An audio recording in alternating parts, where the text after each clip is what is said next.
Hi hello welcome to news eight Telugu channel. This is Paritala Murthy. ముందుగా నా ఈ రివ్యూస్ ఆదరిస్తున్న మీ అందరికీ కూడా పేరున కృతజ్ఞతలు తెలుపుకుంటున్నా. నామినేషన్స్ అందరూ చూశారు. డైరెక్ట్ నామినేషన్స్ చాలా కాలం తర్వాత ఒకరికొకరు ఆర్గ్యూ చేసుకునే నామినేషన్ వచ్చింది. దట్టు 5 నిమిషాలు మాత్రమే. ఇది బాగా నచ్చింది నాకైతే. ఎందుకంటే ఆర్గ్యుమెంట్లు వెళ్ళిపోతున్నాయి. అది 2 రోజులు వేసే కంటే కూడా ఒకరోజు వేయచ్చని ఖచ్చితంగా ఫిక్స్ అయినట్టున్నారు. అందుకని అలా పెట్టారు. సో మొత్తానికి నామినేషన్లో అయితే 6 ఉన్నారు. ప్రోమోలో చూసాం ఆల్రెడీ 4 చూశారు. వాళ్ళు తప్పించి రీతు గౌరవ్ ఇద్దరు వచ్చినట్టున్నారు. నేను చెప్తా చూడండి. భరణి, గౌరవ్, రీతు, నిఖిల్, సంజన, దివ్య వీళ్ళ 6 అయితే ఉన్నారు. తనుజ లేదు ఈసారి. అలాగే ఇమానియల్ కెప్టెన్ కాబట్టి లేడు. ట్విస్ట్ ఏంటంటే బిగ్ బాస్ అందరినీ కూడా నామినేట్ చేశాడు. అక్కడి నుంచి వాళ్ళు సర్వే చేసుకుంటూ ఇమానియల్కి కొద్దిగా వెసులుబాటు వచ్చిన తర్వాత సో మిగతా వాళ్ళందరూ కూడా నామినేషన్స్ నుంచి బయటకు వస్తూ చేసుకున్నారనమాట. సో ఎవరు నామినేట్ చేశారు ఇది ఇంపార్టెంట్. ఎందుకు చెప్తున్నా అంటే సేఫ్ గేమ్ ఎక్కడ ఉందో మీకు అర్థమైపోద్ది.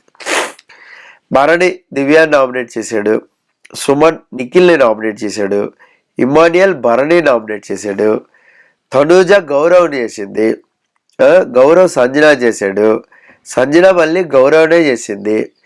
నిఖిల్ రీతుని చేశాడు. పవన్ గౌరవ్ని చేశాడు. రీతు దివ్యాన్ని చేసింది. దివ్య గౌరవ్ని చేసింది. కళ్యాణ్ నిఖిల్ చేశాడు. చాలా వెరీ క్లియర్ దట్ మనం కానీ నామినేషన్లోకి వస్తే మనకంటే వీక్ కంటెస్టెంట్ని నామినేట్ చేస్తే సేఫ్గా ఉంటాం. Same formula. సంజనాకి భయం ఎలిమినేట్ అయిపోతాడు. గౌరవం చేసుకుంది సేఫ్ సైడ్. ఎందుకంటే తను చేశాడు కదా. రివెంజ్ నామినేషన్ కూడా అనుకోవచ్చు. ఈ పాయింట్స్ ఏంటి, పాయింట్స్ ఎవరెవరు ఏం పెట్టారు, ఎలా ఇది చేశారు అనేది మనం డీటెయిలింగ్గా మాట్లాడదాం. అయితే ఇక్కడ భరణి వెళ్ళిపోయిన తర్వాత సాయి శ్రీనివాస్ వెళ్ళిపోయిన తర్వాత సో సాయి శ్రీనివాస్ని సేవ్ చేయలేదు. ఎందుకంటే బిఫోర్ దట్ వెళ్ళిపోయిన తర్వాత ఆపోజిట్ పర్సన్ ఎలిమినేట్ అయిపోతారంటే అవునన్నారు కాబట్టి చేయదలుచుకోవాలి. సో బిఫోర్ కూడా నన్ను భరణి గారు అడిగితే నేను చెయ్యాలి అనుకోలేదు. ఎందుకు అనుకోలేదు అంటే నామినేషన్లో పెట్టిందే మనం కదా, నామినేషన్లో పెట్టిందే నేను కదా, మళ్ళీ సేవ్ చేస్తే అది రాంగ్గా వెళ్ళిపోతుంది, అందుకని సేవ్ చేయలేదు అనే డిస్కషన్ అనేది నడిచింది. దాని తర్వాత ఇమానియల్ సేఫ్ గేమ్ ఎక్కడ ఆడుతున్నాను నేను, అసలు ఎక్కడ కూడా నన్ను నామినేషన్లోకి చేయలేదు, నేను గేమ్ బాగా ఆడుతున్నాను కాబట్టి అందరూ. సో నేను నామినేషన్లోకి రావాలని నేను ఎలా అనుకుంటాను, వేరే వాళ్ళు చేస్తేనే కదా వస్తాను అనే పాయింట్ అయితే ఎస్టాబ్లిష్ చేశాడు. అంటే ఇక్కడ ఏంటంటే వేరే వాళ్ళు నామినేట్ చేస్తేనే మనం నామినేషన్లోకి వస్తాం, అదర్వైజ్ రావు. మన గేమ్ బాగుంటే రాం కదా. ఒకేసారి నామినేషన్లోకి వస్తే షెడ్కి వెళ్ళిపోవడమే అనే హింట్ అనేది వచ్చింది కదా. అక్కడికి వచ్చి ఇమానియల్ భయపడుతున్నాడా అనిపిస్తుంది. అందరితో కూడా సేఫ్ గేమ్ ఆడితే ఇప్పుడు కెప్టెన్ అయ్యాడు. అందరినీ కలుపుకుంటూ అందరినీ మాట్లాడుకుంటూనే కదా కెప్టెన్ అయ్యాడు. ఇక్కడ కెప్టెన్సీ అవ్వకపోతే, మేబీ కెప్టెన్ అవ్వకపోతే తను ఎవరైనా నామినేట్ చేసే ఛాన్స్ ఉంటుంది ఈ వారం. అలాగే ఫస్ట్ తర్వాత గడిచిన 3-4 వారాలు ఎందుకు రాలేదు అంటే గేమ్ వల్ల. ఆ గేమ్ అనేది ఏదైతే ఉందో ఆ గేమ్ ఆడుతున్నాడు, టాస్క్లు ఆడుతున్నాడు, ఎంటర్టైన్ చేస్తున్నాడు, ఆల్ థింగ్స్ ఉన్నాయి అక్కడ. అందుకని మీకు అక్కడ టాప్లో పెట్టారు. అక్కడ ఇక్కడ ప్రాబ్లం ఏంటంటే నాకు పవన్ కళ్యాణ్ మీదే ప్రాబ్లం. పవన్ కళ్యాణ్లో అసలు ఫైరే లేదు, విన్నర్ అవుదామనే జీలే లేదు. అదేంటి అనేది నేను సపరేట్ వీడియో చేశాను పవన్ కళ్యాణ్ మీద. ఈ నామినేషన్స్ తర్వాత రేపు అనాలిసిస్ తర్వాత ఆ వీడియో వస్తుంది చూడండి. పవన్ కళ్యాణ్ గేమ్ మీద నేను ఒక సపరేట్ వీడియో చేశాను, అది చూడండి. అక్కడ మీకు అర్థమైపోద్ది. ఇక్కడ మాత్రం గౌరవ్ని నామినేట్లో తేవడం అనేది సంజన సేఫ్ గేమ్ ఆడింది. అలాగే దివ్యాని తేవడం వల్ల రీతు ఆడింది. అలాగే దివ్య చాలా తెలివిగా గౌరవం తెచ్చుకుంది. బైబీ నేను ఎలిమినేట్ అయిపోతానేమో, గౌరవ్ నాకంటే లిస్ట్ ఉంటే గౌరవ్ని పంపించేస్తారు ఆడియన్స్ ఓటింగ్ని కూడా చూస్తున్నారు. ఇప్పుడు ప్యాడ్లు పెట్టి 100% ఇవన్నీ చూశారు కదా. అందుకే సుమన్ జోలికి పోలా, సుమన్ గేమ్ బాగా ఆడి నువ్వు ఓకే ఒప్పుకుందాం. పవన్ డిమోన్ జోలికి పోలా, రీతు జోలికి పోలా ఎవరు కూడా.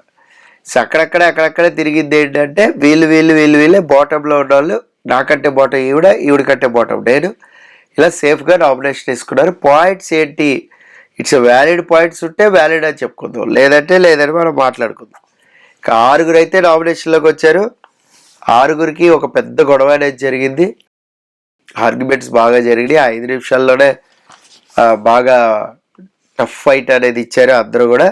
సో డైరెక్ట్ నామినేషన్స్ అని మనం ఎప్పుడు కూడా అనుకుంటూ ఉంటాం. డైరెక్ట్ నామినేషన్ ఎందుకు పెట్టట్లేదు, ఎందుకు టాస్క్ రూపంలో పెడుతున్నారు? బోల్డ్ పాయింట్స్ ఉంటున్నాయి కదా, ఎవరు పాయింట్స్ వ్యాలిడిటీ ఉంటున్నాయి అనేది ఈజీగా మనం గెస్ చేయొచ్చు. ఆ గెస్ చేయడం వల్ల ఆ పాయింట్ ఏదైతే ఉందో ఆ పాయింట్తోనే మీకు అక్కడ ఓటింగ్ గ్రాఫ్ అనేది మారుతూ ఉంటుంది. అలా కాకుండా ఎవరికాళ్ళు సేఫ్ గేమ్ ఆడుకుంటుంటే భరణి పరిస్థితి అవుతుంది. ఎలా ఉండే భరణి ఎలా అయిపోయాడు. ఫస్ట్ 3 వారాలు భరణితో ఎందుకు ఉన్నారంటే వాళ్ళ గ్రాఫ్ పెంచుకోవడం కోసం భరణితో ఉన్నారు. దాని తర్వాత భరణి ఏంటంటే తనూజాని వచ్చి ప్లీజ్ నన్ను సేవ్ చేస్తావా అని అడిగే పరిస్థితి వచ్చింది. అంటే ఎలా ఎలా బతికేవు సార్, ఎలా అయిపోయావు సార్ అన్నట్లేదా. సో ఇక్కడ ఏంటి అంటే ఓడలు బళ్ళు అవుతాయి, బళ్ళు ఓడలు అవుతాయి అనడానికి ఇదే ప్రత్యక్ష సాక్ష్యం. సో ఒక్కసారి ఎలిమినేట్ అయిపోయి మళ్ళీ హౌస్లోకి వచ్చిన తర్వాత గేమ్ ఎలా చూజ్ చేసుకుని ఆడాలి అనేది సరిగ్గా రావట్లేదు భరణికి. అందరూ తలా ఒక సలహా ఇచ్చారు బయట, అలాగే లోపల తలా ఒక సలహా ఇచ్చారు. ఇన్పుట్స్ కొన్ని తీసుకుని వెళ్తే ఇదే ప్రాబ్లం, మన ఒరిజినాలిటీ పోద్ది.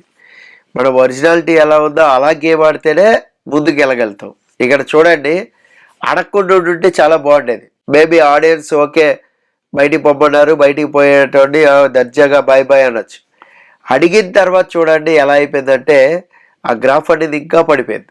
అంటే మనం గేమ్ ఆడట్లేదు, ఎందులో పార్టిసిపేట్ చేయట్లేదు, సేవ్ అవ్వాలనుకుంటాం. వై ఎందుకు? బిగ్ బాస్ హౌస్లో ఉండి వేస్ట్ కదా. రాము చూడండి ఎలిమినేట్ అయిపోయాడు, నేను ఆన్లైన్ రా బాబు అన్నాడు, వెళ్ళిపోయాడు. ఇన్ని వారాల తర్వాత అనకూడదు అది. 2-3 వారాల్లో హోమ్ సిక్నెస్ వచ్చిందంటే ఓకే పంపించేసేవాడు. ఇంతసేపు ఆడిన తర్వాత ఒక 5 వీక్స్ కష్టపడితే ఈజీ అవుతుంది కదా. ఇప్పుడు పబ్లిక్ని మోసం చేసినట్టే కదా నీకు ఓటేసిన వాళ్ళు, మిస్డ్ కాల్ ఇచ్చిన వాళ్ళు. శివాజీ బజ్జీ ఇంటర్వ్యూ చూస్తే మీకు అదే అర్థమవుతుంది. ఇక నెక్స్ట్ పవర్ ఏమైనా ఉందా అంటే పవర్ అయితే ప్రస్తుతానికి మరి నాకేమీ అప్డేట్ అయితే రాలేదు. ప్రస్తుతం అయితే 6 నామినేషన్ లిస్ట్లో ఉన్నారు. 10th వీక్, ఇది 10వ వారం కాబట్టి చాలా రసవత్తరంగా ఉంటుంది. ఓటింగ్ అనేది ఎలా జరుగుతుంది ఏంటి అనేది మనం మాట్లాడుకుందాం. ఎందుకంటే ఈసారి కళ్యాణ్ లేడు, పవన్ డిమోన్ లేడు, రీతు లేదు, తనూజ లేదు, సుమన్ లేడు. సో మిగతా వాళ్ళందరూ నామినేషన్లో ఉన్నారు. ఏంటంటే భరణి, గౌరవ్, రీతు ఉంది, రీతు, నిఖిల్, సంజన, దివ్య 6 నామినేషన్లో ఉన్నారు. సో పవన్ డిమోన్, సుమను వీళ్ళు లేరు అనమాట, తనూజ, ఇమానియల్. సో ఇప్పుడు ఎలా గేమ్ వీళ్ళు ఆడతారు అనే దాని మీద ఆధారపడి ఉంటుంది. ఇప్పుడు లాస్ట్ వీక్ ఎవరు బాగా ఆడారో వాళ్ళు సేవ్ అవుతూ ఉంటారు. ఇక్కడ గౌరవ్కి ఎక్కువ ఓట్లు పడి ఎక్కువ టార్గెట్ చేశారు కాబట్టి గౌరవ్ గ్రాఫ్ పెరిగే ఛాన్స్ ఉంటుంది. అది మిగతా పార్టిసిపేట్ అర్థం చేసుకుంటే మళ్ళీ టచ్ చేయరు. వాళ్ళ పాయింట్ ఏదైతే ఉందో అది హ్యాపీగా పెడతారు. ఇప్పుడు గౌరవ్ నామినేట్ చేయడానికి 2-3 పాయింట్లు తప్ప ఏముంటాయి? ఏముండవు. బ్రేక్ఫాస్ట్ దగ్గర లొల్లి పడ్డావు, హోస్ట్ ఇంటిచ్చాడు, కెప్టెన్ మీద అరిచావు, హోస్ట్ ఇంటిచ్చాడు. సో ఇంతకంటే పాయింట్స్ ఏమి ఉండవు నాకు తెలిసి. నువ్వు సెల్ఫిష్ అన్నావు ఇమానియల్ని, నీ పవర్ లాక్కుంటే ఆ పవర్ ఏంటో నీకు అర్థం కాలా, చెప్పు పవర్ ఏంటో అని మాట్లాడచ్చు. సో ఇంతకంటే ఏముండవు అనేది నేను అనుకుంటున్నా.